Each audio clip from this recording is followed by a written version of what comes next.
Allahumma salli ala nuril anwar wa sirril asrar wa tiryaqil aghyar wa miftahi babil yasar sayyidina Muhammadinil mukhtar wa alihi al-athhar wa ashabihi al-akhyar adada ni'amillahi wa ifdalih. Assalamu alaikum warahmatullahi wabarakatuh. Saudara-saudaraku yang dirahmati Allah Subhanahu wa ta'ala, menceritakan tentang sujud sahwi, yang mana makna sahwi dari segi bahasa, perkataan sahwi bermaksud yakni lupa sesuatu. Manakala dari segi syara, yaitu sujud yang dilakukan sebanyak 2 kali setelah selesai tahiyat akhir sebelum salam.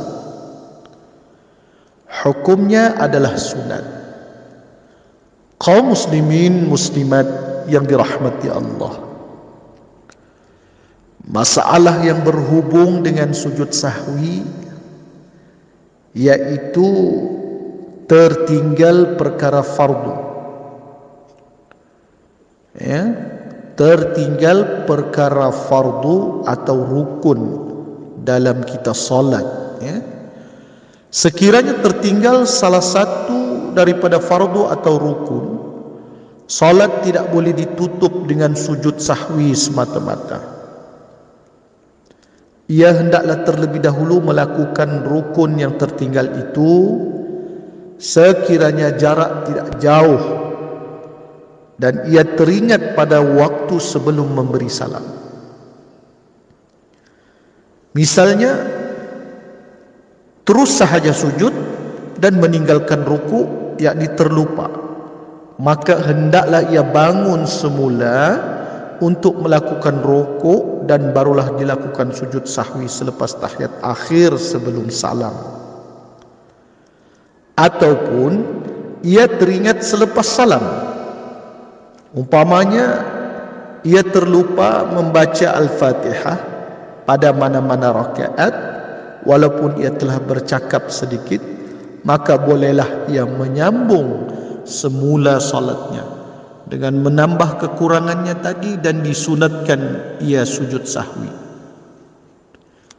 Apabila seseorang itu terlupa melakukan salah satu antara sunat ab'ad, ia tidak boleh kembali melakukannya setelah masuk ke rukun seterusnya dengan sempurna. Misalnya, yaitu terlupa membaca doa kunut, kemudian ia sujud. Dalam sujud itu baru ia teringat, maka tidak boleh ia bangun semula untuk membaca doa kunut itu. Tetapi kalau belum sempurna sujudnya, maka bolehlah ia bangun semula untuk berkunut. Rukuk merupakan rukun salat. Sekiranya tertinggal, sunat melakukan sujud sahwi setelah melakukan rukuk itu semula. Sujud sahwi dilakukan sebelum memberi salam. Saudara-saudaraku yang dirahmati Allah, sekiranya ia sudah turun daripada i'tidal, yakni berdiri setelah rukuk, dan belum sampai had rukuk, maka ia bangun membaca kunut, ia tidak sunat sujud sahwi. Tetapi kalau sudah melampaui had rukuk, belum sampai sempurna sujud, dia boleh kembali membaca doa kunut, tetapi sunat mengerjakan sujud sahwi. Begitu jugalah jika tertinggal membaca tahiyat awal, sekiranya ia teringat sebelum naik ke batas rukuk, maka bolehlah ia duduk membaca tahiyat dan tidak sunat sujud sahwi.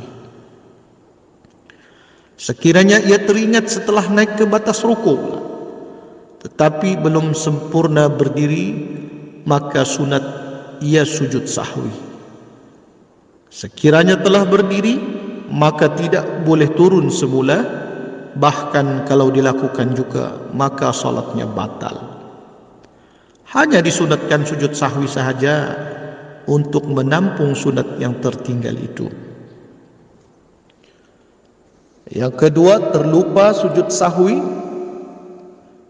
Sekiranya seseorang itu terlupa sujud sahwi dan teringat hanya selepas memberi salam, maka bolehlah ia sujud sahwi dengan syarat ingatan itu timbul dalam masa yang tidak terlalu lama, walau bagaimanapun, ya.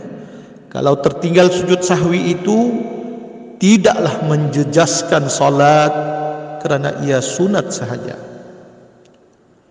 Yang ketiga, imam terlupa sujud sahwi. Sekiranya imam pula, ya, terlupa sujud sahwi, makmum bolehlah sujud sahwi setelah imam memberi salam.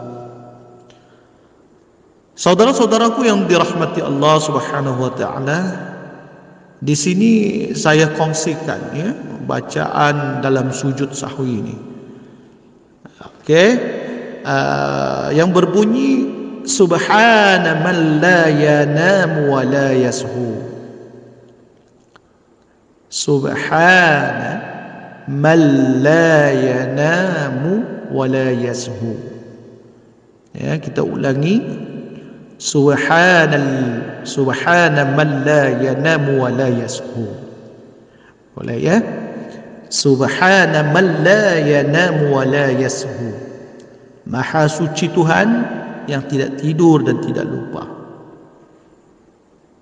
Manakala bacaan ketika duduk antara dua sujud sahwi, Rabbighfirli warhamni wa anta khairur rahimin, yang bermaksud, wahai Tuhanku, ampuni dan rahmatilah daku, kerana Engkau Maha mengasihani. Amin ya rabbal alamin. Walau bagaimanapun dibolehkan juga, ya, membaca bacaan sebagaimana doa dalam sujud biasa. Dibolehkan juga, ya. Sekadar perkongsian, ya, kiraan satu hari satu malam bagi salat fardu yaitu 17 rakaat, 34 sujud, 94 takbir, 9 tahiyat, 10 salam, 153 tasbih, maka jumlah rukun kesemuanya 126 rukun. Itu, ya. Alhamdulillah, sedikit perkongsian dalam program Santai Ilmu bersama ETQNS, ya, yang kita telah kongsikan berhubung kait berkenaan sujud sahwi, ya. Mudah-mudahan kita dapat mempraktikkan berkaitan tentang sujud sahwi ini dalam kita mengerjakan salat, ya, salat fardu. InsyaAllah mudah-mudahan dapat kita manfaatkan dan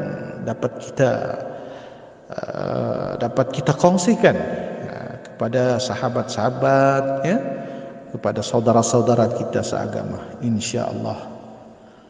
Allahumma salli ala sayyidina Muhammad wa ala ali sayyidina Muhammad kama sallaita ala sayyidina Ibrahim wa ala ali sayyidina Ibrahim wa barik ala sayyidina Muhammad wa ala ali sayyidina Muhammad kama barakta ala sayyidina Ibrahim wa ala ali sayyidina Ibrahim fil alamin innaka Hamidum Majid. Aqulu qawli hadha wa astaghfirullah al-azim li wa lakum wa li sairil muslimin wal muslimat wal mu'minin wal mu'minat al ahya'i minhum wal amwat wa tabi' bainahum bil khairat.